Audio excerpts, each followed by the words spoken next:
ہے آپ حضرات نے دیکھا ہوگا پوری کائنات میں آج کے دن 10 محرم کو جو امام حسین علیہ السلام کا پرسہ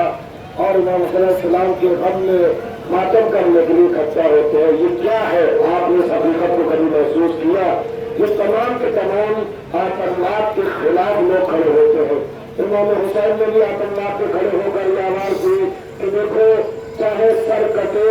یا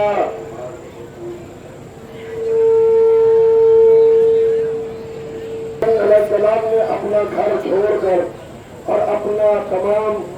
خاندان لے کر تمام کائنات کو ثابت کیا کہ دیکھو جب حق پر آنچ آ جائے، جب دین پر آنچ آ جائے تو نہ اپنے بچوں کی پرواہ کرو، نہ اپنے خاندان کی پرواہ کرو، نہ اپنی جان کی پرواہ کرو، نہ اپنے مال کی پرواہ کرو۔ یہ تمام افراد یہ کھڑے ہوئے ہیں، یہ تمام کے تمام حسین کو اپنی اظہار محبت کا ایک نذرانہ پیش کرتے ہیں۔ حسین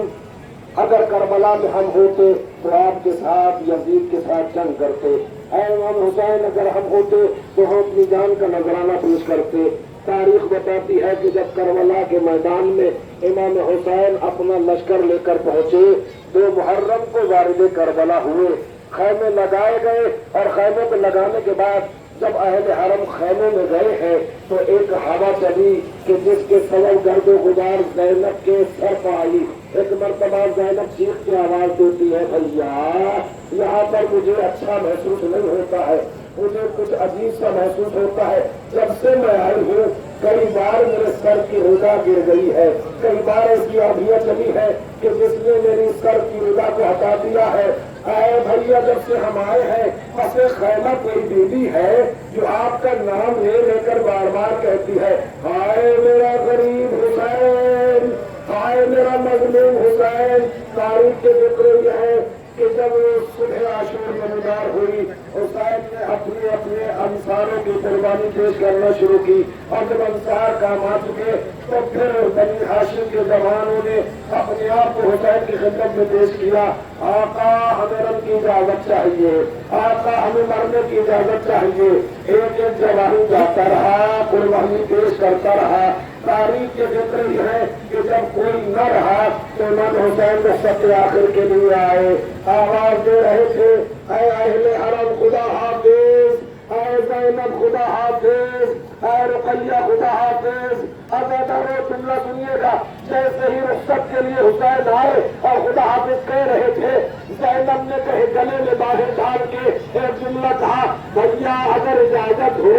تو میں اپنی اماں کی وصیت پورا کرنا چاہتی ہوں، اماں کی وصیت کو پورا کرنا چاہتی ہوں۔ بہن تو اسی وصیت جاتے جاتے اماں نے مجھ سے کہا تھا، اے زینب کربلا میں جب حسین